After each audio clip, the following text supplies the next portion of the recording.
Hello नमस्कार। आज आपका फिर से स्वागत है मेरे यूट्यूब चैनल में। आज हम कक्षा 7 का पाठ 4 पढ़ेंगे, ऊष्मा। वीडियो देखने से पहले सब्सक्राइब जरूर करें। चलिए शुरू करते हैं। ऊष्मा। ऊष्मा का अर्थ होता है गर्मी। तो आज हम इसमें ऊष्मा के बारे में डिटेल में पढ़ते हैं।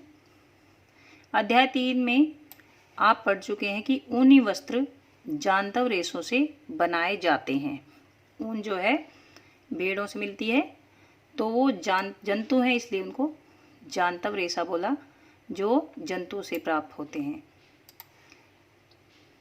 आप यह भी जानते हैं कि सूती वस्त्र पादप रेशों से बनाए जाते हैं। जो कॉटन है वो पौधों से प्राप्त होती है, इसलिए उन रेशों को पादप रेशे बोलेंगे। जो पौधों से प्राप्त हैं पादप रेशे, जो जंतु से प्राप्त हैं उनको जांतव रेशे बोलेंगे। हम शीतकाल में ऊनी वस्त्र पहनते हैं। जब सर्दियां होती हैं तो हम ऊनी वस्त्र पहनते हैं जो हमें गर्म रखते हैं। शीतकाल में ऊनी वस्त्र पहनते हैं जो हमें गर्म रखते हैं। जब मौसम गर्म होता है तब हम हल्के रंग के कपड़े पहनते हैं और सूती वस्त्र पहनना पसंद करते हैं। सर्दियों में ऊनी वस्त्र और गर्मियों में सूती वस्त्र। सर्दियों में गहरे कलर के कपड़े, गर्मियों में हल्के कलर के कपड़े। ये हमें ठंडक का महसूस अनुभव कराते हैं। जो सूती वस्त्र है वो और हल्के कलर के कपड़े जो वो हमें ठंडक का अनुभव कराते हैं। हम यह जानने के लिए अवश्य उत्सुक होंगे कि किसी विशेष ऋतु के लिए विशेष प्रकार के कपड़े ही क्यों उपयुक्त होते हैं। शीतकाल में आप घर के अंदर ठंड का अनुभव करते हैं। यदि आप बाहर धूप में आ जाएं तो गर्मी का अनुभव करते हैं। ग्रीष्मकाल में तो आप घर के अंदर भी गर्मी का अनुभव करते हैं।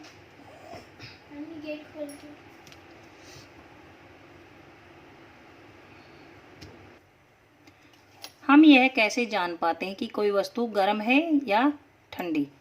हम कैसे पता लगाते हैं कि कोई वस्तु कितनी गर्म है अथवा कितनी ठंडी है?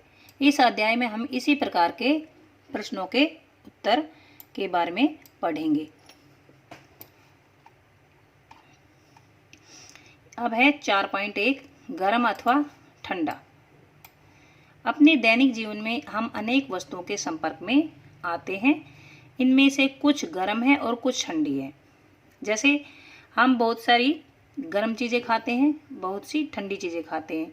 और वैसे भी कुछ वस्तुएं ऐसी होती हैं जिनके संपर्क में आते हैं, जैसे कुछ गर्म होती हैं और कुछ ठंडी है। चाय जैसे गर्म है और बर्फ़ ठंडी है। हम चाय गर्म पीते हैं और बर्फ़ का पानी जो होता है, जो ठंडा पानी होता है वो ठंडा होता है, वो हम ठंडा पीते हैं। सारणी 4.1 में सामान्यतः उपयोगी वस्तुओं की सूची दी गई है। इस सूची में कुछ और नाम जोड़िए। 4.1 सारणी हम देखते हैं, ये है।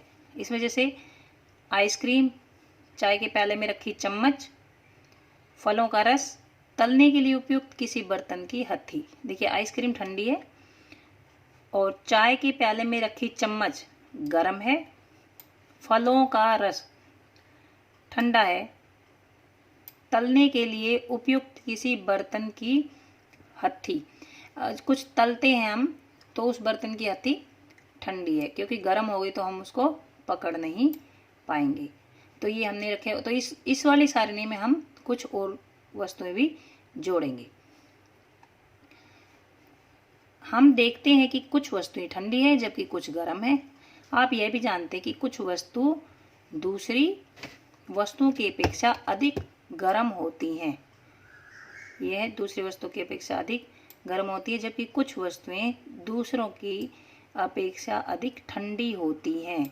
हम कैसे ज्ञात करते हैं कि कोई वस्तु दूसरी वस्तु की अपेक्षा अधिक गर्म है या कोई वस्तु दूसरी वस्तु की अपेक्षा ठंडी है? जैसे देखिए, जैसे मान लो पानी है, वो बर्फ से ठंडा है, बर्फ से गर्म है, और जो बर्फ है वो पानी से ठंडी है।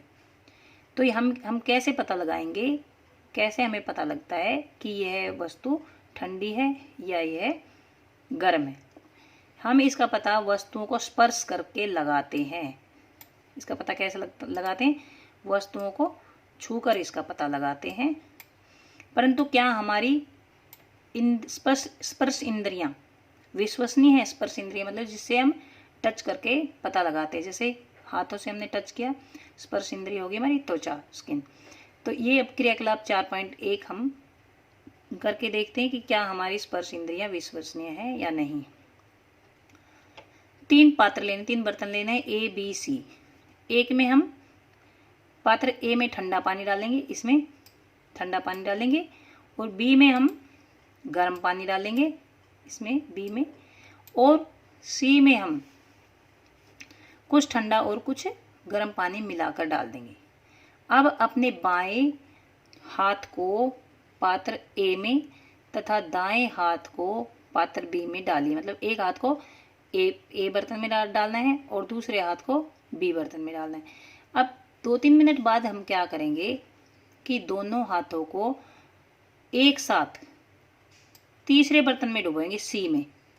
जैसे कि ये इसमें एक हाथ इसमें डाल दिया, एक हाथ इसमें, थोड़ा 2-3 मिनट इसमें डुबोए रहने देना है। उसके बाद हम दोनों हाथों को सी में डुबोएंगे, जो कि नॉर्मल पानी है। ए में ठंडा था, बी में गर्म था, सी में नॉर्मल पानी है, ठंडा और गर्म मिक्स करके। तो अब हम क्या करेंगे, थोड़ी 2-3 मिनट बाद हम दोनों हाथों को एक साथ सी में डुबो देंगे।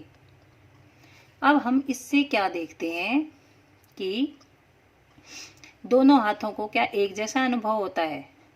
नहीं, ऐसा नहीं है। दोनों हाथों को एक जैसा अनुभव नहीं होता है।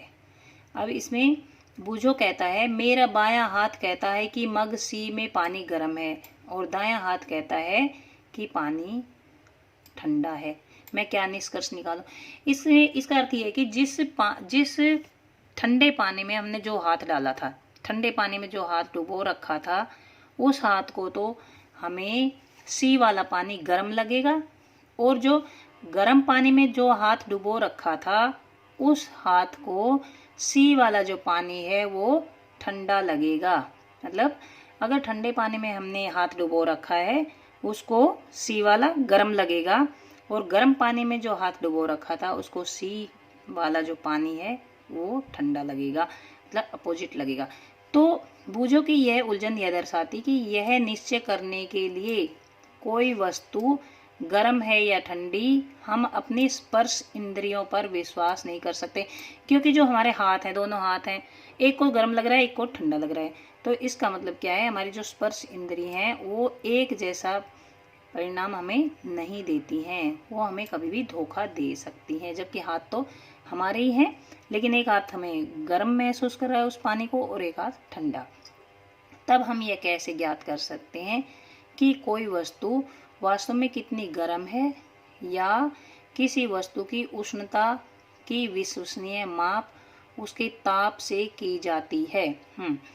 तब हम, जब हमारी ज्ञान जो स्पर्श इंद्रियां हैं वो हमें धोखा दे सकती हैं, तो हम कैसे ज्ञात करेंगे कि कोई वस्तु कितनी गर्म है या कितनी ठंडी है? तो उसके लिए क्या करते हैं, किसी वस्तु की जो गर्मी है उसकी विश्वसनीय जो माप है वो करने की आवश्यकता होती है, और उसके विश्वसनीय माप उसके ताप से की जाती है। विश्वसनीय माप का मतलब कि चाहे हम कहीं पर भी कैसे भी उसको नापे, वो उसका जो टेम्परेचर है वो उतना का उतना रहे। उसमें कोई ये नहीं हो कि हम एक हाथ से नापते हैं तो उसका टेम्परेचर ठंडा लगता है, कम लगता है, और दूसरे से नापते तो गर्म। उसकी माप वही रहनी चाहिए जो है। ताप मापने के लिए उपयोग की जाने वाली युक्ति ताप मापी कहलाती है, या थर्मोमीटर कहते हैं। ताप मापने के लिए एक युक्ति का उपयोग किया जाता है जिसे थर्मोमीटर कहते हैं। ये थर्मोमीटर की परिभाषा है कि थर्मोमीटर या तापमापी किसे कहते हैं? ताप मापने के लिए उपयोग की जाने वाली जो युक्ति है उसे थर्मोमीटर कहते हैं। अब पढ़ेंगे हम 4.2। अब हम 4.2 तापमापन पढ़ते हैं। क्या आपने कोई तापमापी देखा है? हाँ, हमने थर्मोमीटर देखा है, जिससे मनुष्य का ताप मापा जाता है। या कभी बुखार हो जाता है तो डॉक्टर के पास जाते हैं, जो थर्मोमीटर यूज करता है डॉक्टर, वह तापमापी ही होता है, उसको तापमापी ही बोलते हैं। याद कीजिए कि जब आपको या आपके परिवार में किसी को बुखार चढ़ा हो तो टेम्परेचर को नापने के लिए जो यूज होता है, जो युक्ति यूज होती है उसे, या जो इंस्ट्रूमेंट यूज होता है उसे थर्मामीटर कहते हैं। जिस तापमापी से हम अपने शरीर का ताप मापते हैं, ये इम्पोर्टेंट है, जिस तापमापी से हम अपने शरीर का ताप मापते हैं उसे डॉक्टरी थर्मामीटर कहते हैं। मनुष्य के जो शरीर का ताप मापने के लिए जो थर्मामीटर यूज होता है उसे डॉक्टरी थर्मामीटर कहते हैं। किसी थर्मामीटर को अपने हाथ में पकड़िए, इसका ध्यानपूर्वक परीक्षण कीजिए। यदि आपके पास थर्मामीटर नहीं है तो अपने मित्र के साथ सम्मिलित हो जाइए। डॉक्टरी थर्मामीटर चित्र 4.2 में दिखाया गया है। ये देखिए चित्र 4.2 है ये। इसमें देखिए ये 35 डिग्री से, ये पहले ये देखते हैं, इस थर्मामीटर के बारे में थोड़ा पढ़ लेते हैं। ये मैंने इसके लिए एक अलग से वीडियो बना रखा है, वो आप देख लीजिए। ये देखिए ये है पारा, ये जो सिल्वर कलर का दिख रहा है ये पारा या मरकरी धातु है, और ये इसमें से बिल्कुल बारीक नली है, ये बिल्कुल बारीक नली यहाँ से यहाँ तक जाती है ये। अब जैसे ही, और ये 35 से लेके 42 डिग्री सेल्सियस इसकी परिसर होता है, मतलब 35 डिग्री से शुरू करते हैं, 35 से और 42 डिग्री सेल्सियस तक ये ताप माप सकता है। और इधर फ़ारेनहाइट में अगर लेते हैं तो 94 से शुरू होता है और 108 तक होता है। डॉक्टरी थर्मामीटर में एक लंबी बारीक तथा एक समान व्यास की कांच की नली होती है। डॉक्टरी थर्मामीटर जो है उसमें एक लंबी बारीक, ये वाली है, ये एक समान व्यास की कांच की नली होती है। इसके एक सिरे पर एक बल्ब होता है, ये बल्ब बोलता है। इसमें बल्ब में पारा भरा होता है। बल्ब के बाहर नली में पारे की एक पतली चमकीली धारी देखी जा सकती है। बल्ब के बाहर नली में पारे की एक पतली चमकीली, ये है, और इसके बाहर ये जो पतली चमकीली नली ये दिखाई दे जा सकती है। यदि पारे की यह धारी आपको दिखाई न दे तो थर्मामीटर को थोड़ा सा घुमाइए, और जब तक कि आपको उसमें धारी दिखाई न देने लगे तब तक आप घुमा घुमा कर उसको देखने का प्रयास कीजिए। थर्मामीटर पर आपको ताप मापने का एक मापक्रम या स्केल भी दिखाई देगा। उपयोग किए जाने वाला यह मापक्रम सेल्सियस स्केल है, जिसे 0 डिग्री द्वारा दर्शाया गया है। ये क्या है? स्केल, मापक्रम इसलिए था मैंने, ये मापक्रम है। ये 35, 36, 37 ये लिख रखा जो, ये मापक्रम है। ये पूरा थर्मामीटर है। ये थर्मामीटर जो नली है इसके अंदर बिल्कुल पतली सी कांच की नली है, जिसमें अगर किसी मनुष्य के मुंह में हम रखते हैं इसको टेम्परेचर नापने के लिए, तो ये यहाँ से पारा गर्म होता है, यहाँ से पारा गर्म होकर और ऊपर चढ़ने लग जाता है। जहाँ पर आकर वो पारा रुकता है, जैसे इसमें 37 डिग्री पर रुका है, तो एक सामान्य मनुष्य का टेम्परेचर 37 डिग्री होता है। यदि उसको बुखार हो तो ये टेम्परेचर ऊपर, ये जो पारा है ये ऊपर चढ़ जाता है, वहाँ तक चढ़ता जाता जहाँ तक उसके मनुष्य के शरीर का टेम्परेचर हो।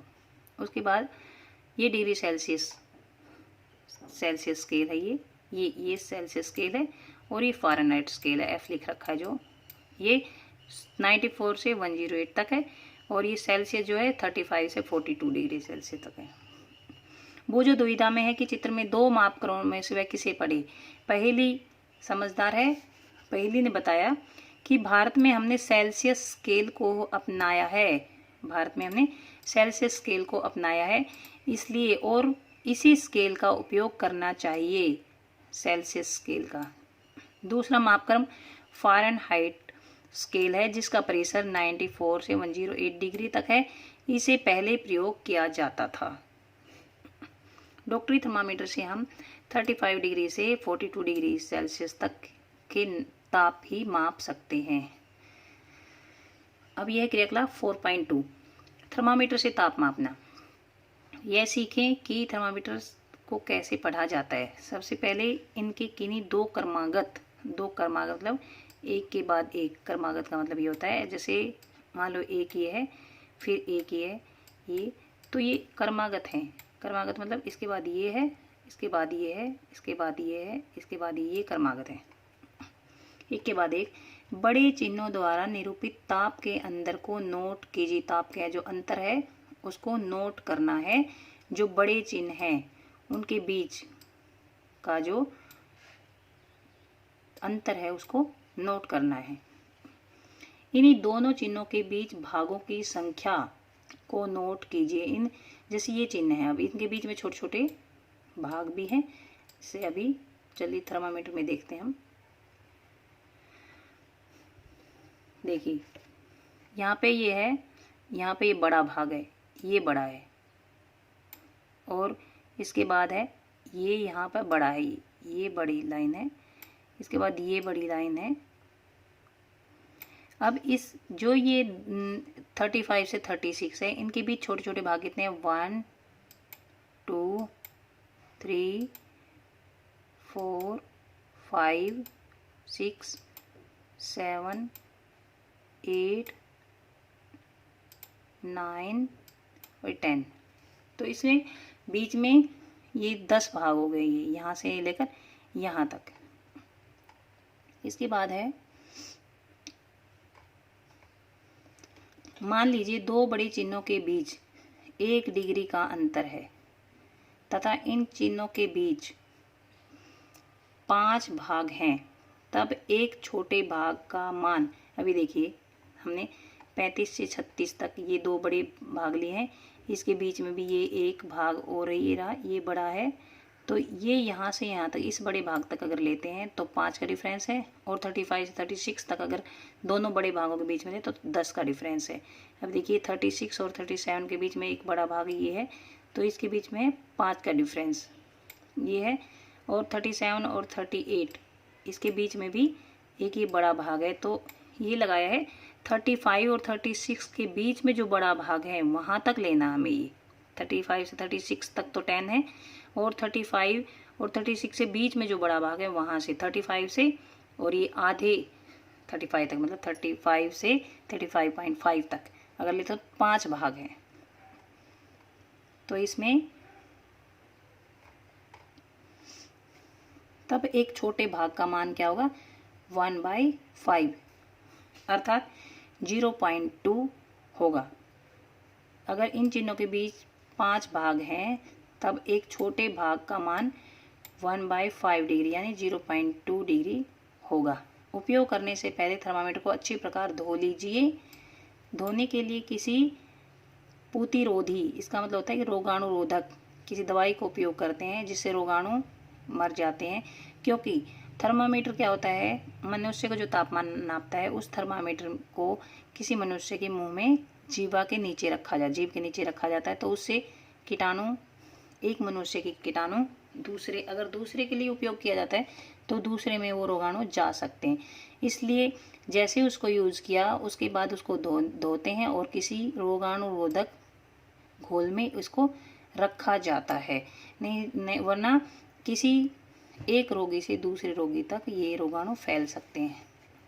अब इसे अपने हाथ में कसकर पकड़िए, कुछ झटके दीजिए। झटके देने से पारे का तल नीचे आ जाएगा। अब इसको हम क्यों झटकाते हैं? क्योंकि जो पारा है उसका तल नीचे आ जाता है, क्योंकि इसमें एक बल्ब सा लगा होता है और वहाँ पे पारा अटका रहता है। सुनिश्चित कीजिए कि यह 35 डिग्री से नीचे आ गया है। अब थर्मामीटर को बल्ब को अपने जीभ के नीचे रखिए। 1 मिनट के पश्चात थर्मामीटर को बाहर निकालिए, उसका पाठ्यांक नोट कीजिए। यह आपके शरीर का ताप है। ताप को सदैव इसके मात्रक डिग्री सेल्सियस के साथ व्यक्त करना चाहिए।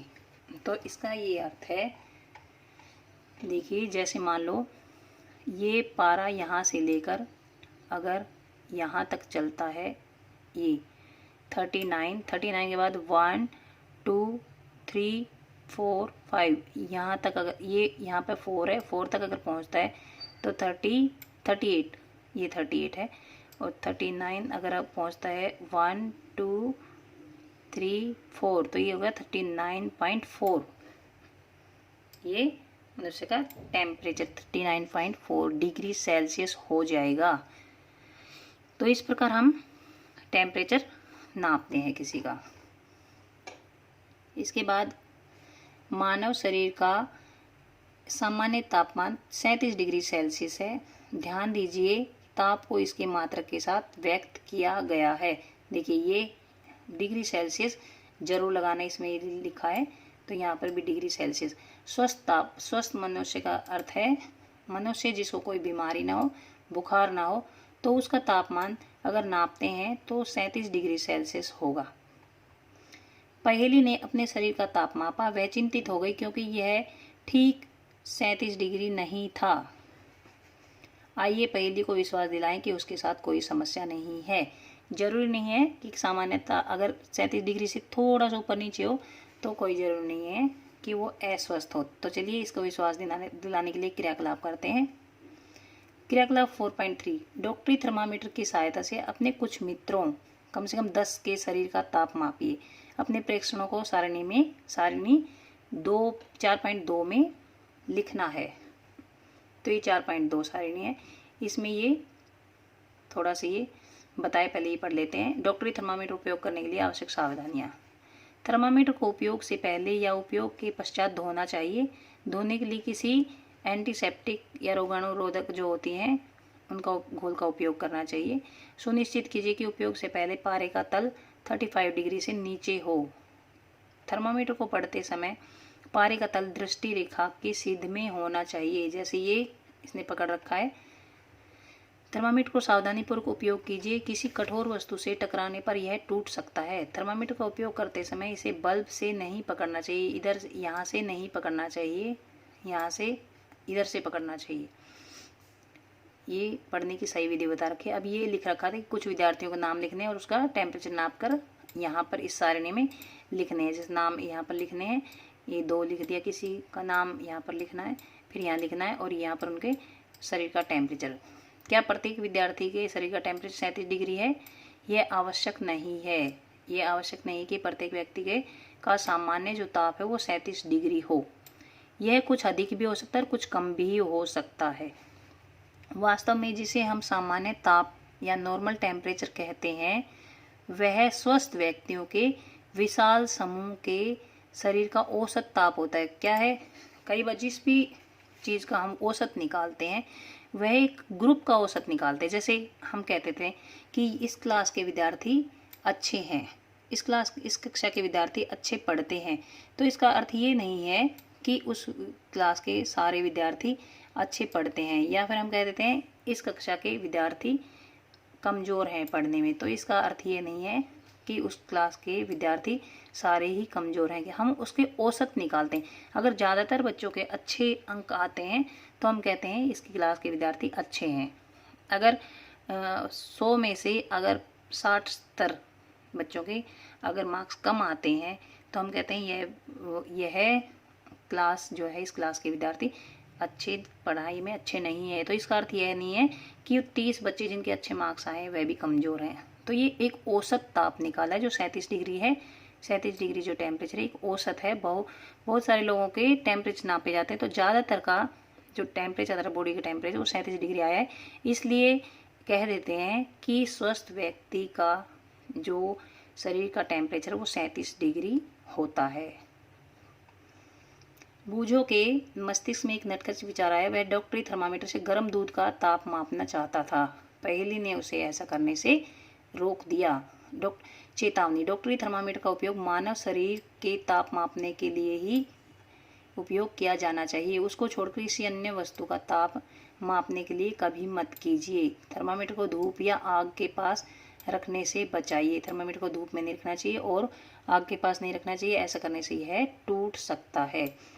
डॉक्टरी थर्मामीटर को केवल मानव शरीर के ताप मापने के लिए ही डिजाइन किया गया है, इसलिए मानव शरीर के ताप ही मापा जाएगा। जैसे कि कोई गाड़ी है पेट्रोल की है तो उसमें पेट्रोल डालेंगे तभी चलेगी, ये नहीं है उसमें हम डीजल डाल देंगे। और कोई गाड़ी अगर डीजल की है तो यह नहीं है उसमें पेट्रोल डाल देंगे वो तो चलेगी। तो इसका क्या अर्थ हुआ? डॉक्टरी थर्मामीटर से केवल मनुष्य के शरीर का ताप न मापने के लिए ही उसको डिजाइन किया गया, इसलिए सिर्फ मनुष्य के शरीर का ताप ही उसे मापना चाहिए। ये नहीं गर्म दूध का ताप मापने लगे, हम गर्म पानी का ताप मापने लगे, ऐसा नहीं है।